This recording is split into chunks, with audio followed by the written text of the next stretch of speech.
வணக்கம், நான் முருகேஷ் கமல்.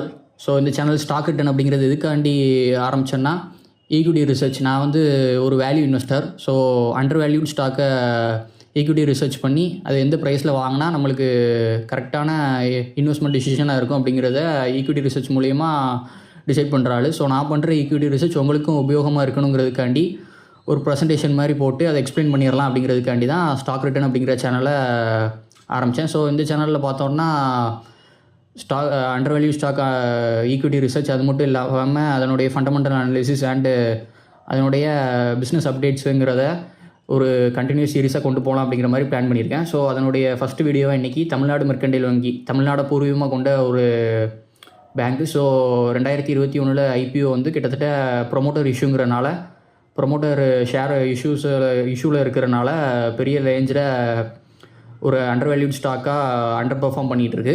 ஸோ அதனுடைய ப்ரொமோட்டர் இஷ்யூ என்ன, எங்கேருந்து ஆரம்பிச்சுது, அது மட்டும் இல்லாமல் அதனுடைய fundamental analysis and technical chart, அது மட்டும் இல்லாமல் அதனுடைய ஃப்யூச்சர் எப்படி இருக்கும் அப்படிங்கிறத இந்த வீடியோவில் பார்க்கலாம். முதல்ல ஈக்விட்டி ரிசர்ச். ஈக்விட்டி ரிசர்ச்னால் வேறு ஒன்றுமே கிடையாது. நம்ம ஒரு ஷேரை வாங்குறதுக்கு முன்னாடி அதனுடைய பிஸ்னஸ் என்ன பிளாட்ஃபார்மில் இருக்காங்க, பிஸ்னஸ் டு பிஸ்னஸில் இருக்காங்களா இல்லை பிஸ்னஸ் டு கன்சியூமரில் இருக்கிறாங்களா, எந்த மாதிரி ஸ்கோப் இருக்கும், பிஸ்னஸோடைய ஃப்யூச்சர் ஸ்கோப் எந்த மாதிரி இருக்கும், அதனுடைய கடன் எவ்வளோ இருக்குது, அது ப்ரொமோட்டர் எவ்வளோ ஷேர் வச்சுருக்கிறாங்க, அவங்க இந்த ஷேரில் எதுவும் இஷ்யூஸ் இருக்கா, அதே மாதிரி இன்டெப்த்தாக பிஸ்னஸை பற்றி ஸ்டடி பண்ணிவிட்டு அதனுடைய வேல்யூஷன் கண்டுபிடிக்கிறதுக்கு ஒரு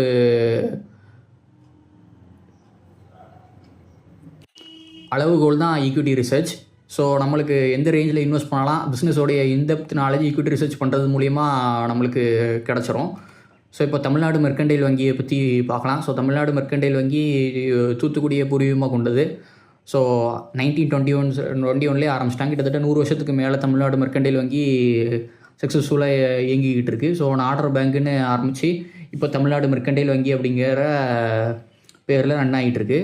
ஸோ இப்போது டேரெக்டாக ப்ரொமோட்டரோட இஷ்யூக்கு வந்துடலாம். ஸோ ப்ரொமோட்டர் இஷ்யூ எங்கேருந்து ஆரம்பிக்குதுன்னு பார்த்தோம்னா, 1990s ஒரு 67% ஆஃப் ஷேர்ஸை வந்து அப்போது உள்ள ப்ரொமோட்டர்ஸ் வந்து விற்கணும்னு முடிவு பண்ணுறாங்க. ஸோ அப்போது ஷாஷி ருயாஸ் அப்படிங்கிற எசர் குரூப்போடைய சேர்மன் கிட்டத்தட்ட ஒரு 67% ஆஃப் ஷேர்ஸை 1990s விற்றுட்டாங்க. ஸோ ஷாஷி ருயாஸால் 67% மெஜாரிட்டி ஆஃப் த ஷேர்ஸை வாங்கினாலும் அவரால் டாமினேட் பண்ண முடியல, because of the balance promoters. So அவங்க வந்து பேங்க்கோட கண்ட்ரோலை ஃபுல்லாக அவங்க கையில் வச்சுருந்தாங்க. ஸோ ஷாஷி ருயாஸ் என்ன டிசைட் பண்ணார்னா, இதுக்கு மேலே இந்த பேங்க்கை கையில் வச்சுருந்தா சரிப்படாதுன்னு சொல்லிட்டு அவர் சிவசங்கரன், நம்மளுடைய ஏர்செல் ஃபவுண்டர், ஸோ அவர்கிட்ட ஒரு செல்லுலார் லைசன்ஸுக்கு எக்ஸ்சேஞ்சாக இந்த ஷேரை வந்து 67% ஆஃப் ஷேரை செல்லுலார் லைசன்ஸுக்கு பதிலாக கொடுத்துட்டாப்புல. ஸோ அப்படியுமே சிவசங்கரன் வந்து ஒரு தமிழ்நாட்டை சேர்ந்த ஆளுனாலுமே இந்த நாடார் கம்யூனிட்டி ப்ரொமோட்டர்ஸ்க்கு வந்து அவரையுமே ஏற்றுக்க மனசு வரல. ஸோ எப்படியாவது அவர்கிட்ட இருந்தும் அந்த ஷேர்ஸை வந்து திரும்ப வாங்கிடணும் அப்படிங்கிறதுல தீவிரமாக இருந்தாங்க. ஸோ 2003 பார்த்தோம்னா ராமச்சந்திரன் அப்படிங்கிற ஒரு தலைமையில் ஒரு 34% ஷேர்ஸை வந்து 67%, ஒரு 34% ஷேரை 80 கோடி ரூபா அப்படிங்கிற ரேஞ்சில் அக்யூர் பண்ணிட்டாங்க.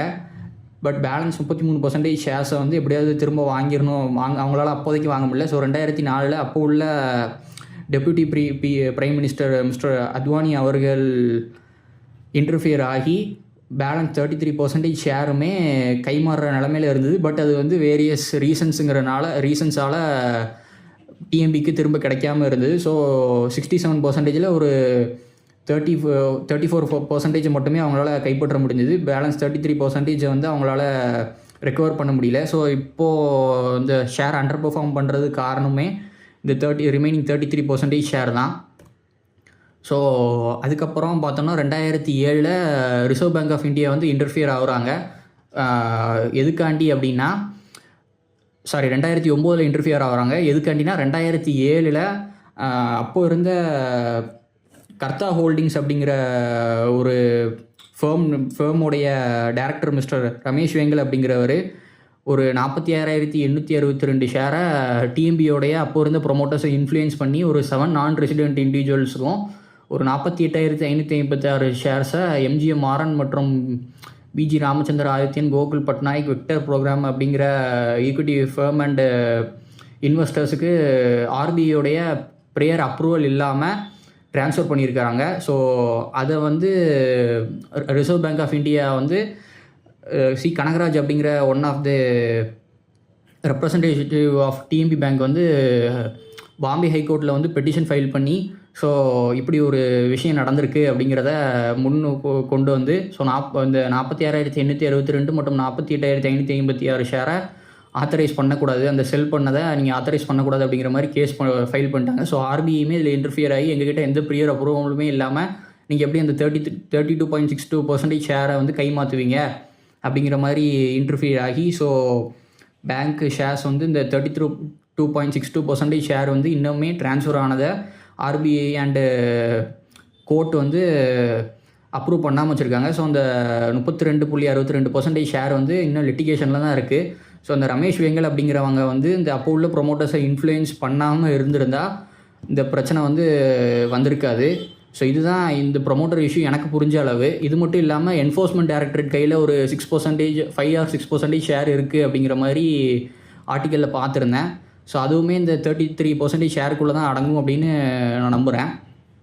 ஸோ டிஎம்பியோடைய பெரிய காணே இந்த 33% ஷேர் வந்து ஷேரோடைய ஃப்யூச்சர் நிலைமை என்னன்னு தெரியாமல் இருக்கிறது தான். ஸோ அதான் சொல்கிறாங்க, இந்த ப்ரொமோட்டர் இஷ்யூ முடிகிற வரைக்கும் இந்த கேஸ் வந்து கோர்ட்டில் இப்போ ஓடிக்கிட்டு இருக்குது. ஸோ அந்த கேஸுடைய முடிவு வந்து யாருக்கு சாதகமாக வருது அப்படிங்கிறத பொறுத்து தான் இந்த 33% ஷேர் வந்து என்ன ஆகும் அப்படிங்கிறது நம்மளுக்கு தெரியும். ஸோ இந்த 33% ஷேர் தான் இந்த டிஎம்பி பேங்க்கோடைய ப்ரைஸை பெருசாக இன்ஃப்ளூயன்ஸ் பண்ணிகிட்டு இருக்கு. மேபி ஃப்யூச்சரில் டிஎம்பி பேங்க்கோடைய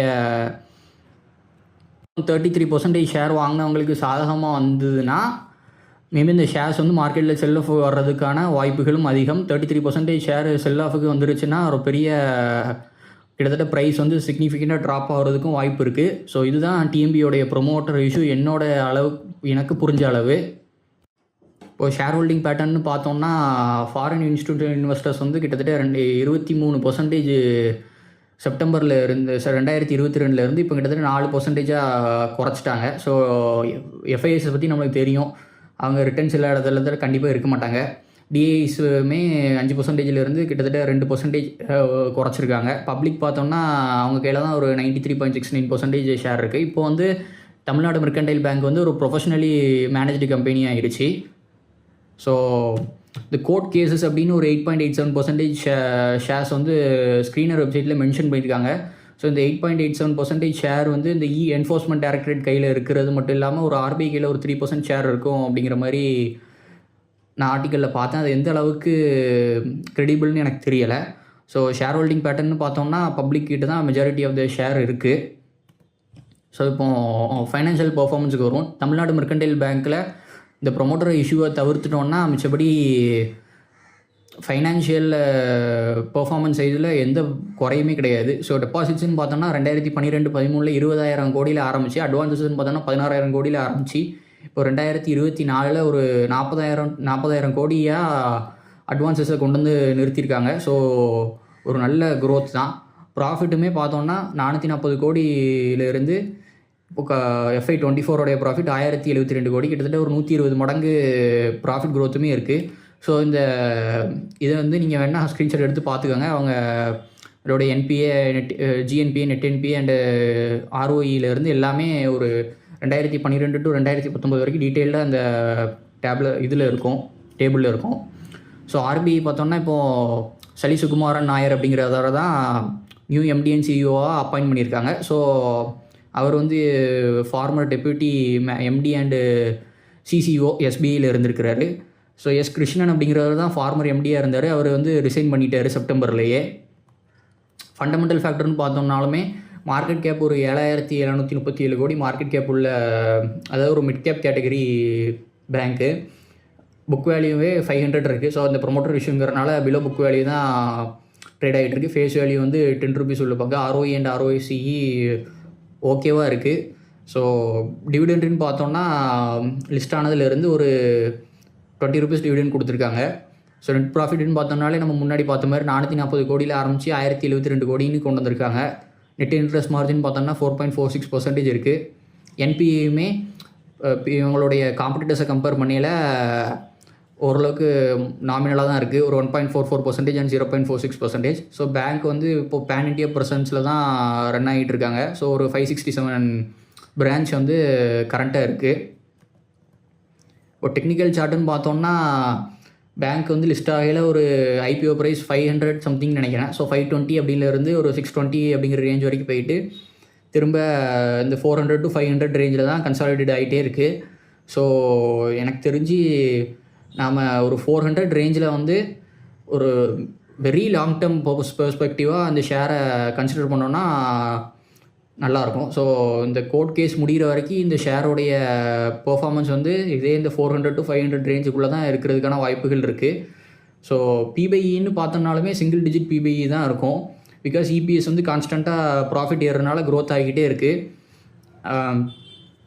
டெக்னிக்கல் சார்ட்டையும் பார்த்தோம்னாலுமே இந்த 400 to 500 ரேஞ்ச். ஸோ நம்ம இந்த 400 to 450 ரேஞ்சில் நம்ம போர்ட்ஃபோலியோவில் ஒரு 5% அப்படிங்கிற மாதிரி வெரி லாங் டேர்ம் க்ரோத்தை பேஸ் பண்ணி எடுத்தோன்னா தான் கரெக்டாக இருக்கும். ஸோ அவசரப்பட்டு 500 பிரேக் ஆகிடுச்சுன்னு அப்படின்னாலுமே எடுக்க வேண்டாம். ஏன்னா அந்த ப்ரொமோட்டர் இஷ்யூ கோர்ட் கேஸ் வந்து எப்படி முடிகிறது குறைஞ்சது 10 to 15 இயர்ஸ் வரைக்கும் தான் ஆயிரும். ஸோ அது வரைக்குமே நம்மளுக்கு இது ஒரு நல்ல ஆப்பர்ச்சுனிட்டி. அந்த வீடியோ போகிறதுக்கு காரணமே தமிழ்நாடு மெர்கன்டைல் பேங்க் சூஸ் பண்ணதுக்கு காரணமே நம்மளுக்கு ஒரு லாங் டைம் ஃப்ரேம் இருக்குது, ஒரு 5 இயர்ஸ் கிட்டே இருக்குது. ஸோ நம்ம ஒரு குவான்டிட்டியாக அக்யூர் பண்ணுறதுக்கு இந்த பேங்க் வந்து ஒரு நல்ல ஆப்பர்ச்சுனிட்டியை கொடுக்கும். ஸோ 400 அப்படிங்கிற ரேஞ்சுன்னு வந்ததுன்னா ஒரு நல்ல வேல்யூ பையாக இருக்கும். ஸோ கம்மியான வேல்யூஷன் இருக்குது அப்படிங்கிறதுக்காண்டி நம்ம போர்ட்ஃபோலியோவில் வாங்கி டம்ப் பண்ணிடக்கூடாது. ஸோ ஒரு போர்ட்ஃபோலியோவில் ஒரு 5% அப்படிங்கிற மாதிரி ஒரு அலோகேஷன் பண்ணி அதுக்கு தகுந்த மாதிரி ப்ரைஸ் 400 to 450 அப்படிங்கிற ரேஞ்சுக்குள்ளே அக்யூர் பண்ணோன்னா ஃப்யூச்சருக்கு நல்லாவே இருக்கும். ஸோ கன்க்ளூஷன் பார்த்தோம்னா முன்னாடி சொன்ன மாதிரி தான், ரொம்ப அவசரப்பட்டு குவான்டிட்டியாக வாங்கிட வேண்டாம். பொறுமையாக 400 to 480 ரேஞ்சில் ஒரு 10 to 15 இயர்ஸ்க்கு அப்புறம் பெர்ஸ்பெக்டிவில் வாங்கினோன்னா கரெக்டாக இருக்கும். ஃபண்டமெண்டல்ஸ் எந்த குறையுமே இல்லை, பிஸ்னஸ் வந்து எந்த அளவுக்கு வளர்ந்துருக்கு அப்படிங்கிறத பார்த்தாலே தெரியும். ஸோ ப்ரொமோட்டர் இஷ்யூ முடிஞ்சால் தான் ஷேர் வந்து அடுத்த ஸ்டேஜுக்கு போகும். ஸோ Q2 கான்காலில் எம்டி என்ன சொல்லியிருக்காப்புலன்னா என்ஆர்ஐ டெபாசிட்டை ஒரு 10% கொண்டு வருவோம் அப்படிங்கிற மாதிரியும், அதுக்குன்னு பிரத்யேகமாக ஒரு என்ஆர்ஐ டெபாசிட் சென்டர் ஒன்று கொச்சினில் அமைச்சிருக்கோம் அப்படிங்கிற மாதிரி சொல்லியிருக்காங்க. கரண்ட்டாக ஒரு 4% இருக்குது. கான்காலில் ஒரு இம்பார்ட்டண்ட் அனௌன்ஸ்மெண்ட் தான் இது தான். ஸோ எம்டி கிட்ட ஒரு ஒரு ப்ரோக்கரேஜ் ஃபார்ம் வந்து என்ன கேட்டாங்கன்னா, டிஸ்பியூட்டட் ஷேருக்கும் பேங்க்குக்கும் இப்போதைக்கு எதுவும் எப்போ வந்து சால்வ் ஆகும் அப்படிங்கிற மாதிரி கேட்டாங்க. ஸோ எம்டி என்ன கமெண்ட் பண்ணியிருக்காருன்னா, எங்கள் பேங்க்குக்கு வந்து இப்போ உள்ள பேங்க் மேனேஜ்மெண்ட்டுக்கு வந்து அதுக்கும் எந்த சம்மந்தமும் கிடையாது. ஸோ அவங்களுக்கு எந்த இன்ட்ரெஸ்ட்டும் இல்லை அப்படிங்கிற மாதிரி சொல்லியிருக்காங்க. ஸோ வேறு ஒன்றுமே கிடையாது, ரொம்ப பொறுமையாக வாங்க, ஒரு போர்ஷனை வந்து அலோகேட் பண்ணிக்கோங்க. ரொம்ப சீக்கிரமாக ரிட்டர்ன் எதிர்பார்க்குறவங்க தமிழ்நாடு மெர்கன்டைல் பேங்கை வாங்க வேண்டாம். ஏன்னா அந்த ப்ரொமோட்டர் இஷ்யூ முடிகிற வரைக்கும் அது எங்கேயுமே போகாது. ஸோ ஒரு லாங் டேர்ம் பெர்ஸ்பெக்டிவ்க்கு ஒரு குவான்டிட்டியாக அக்வயர் பண்ணுறதுக்கு ஒரு நல்ல ஸ்டாக். ஸோ இது ஃபஸ்ட்டு வீடியோ எப்படி இருக்கும், ஏதாவது குறைகள் இருந்தால் கமெண்டில் தெரிவிங்க. மேலும் இது போல் நிறைய வீடியோக்கள் செய்ய முயற்சி பண்ணுறேன். நன்றி, வணக்கம்.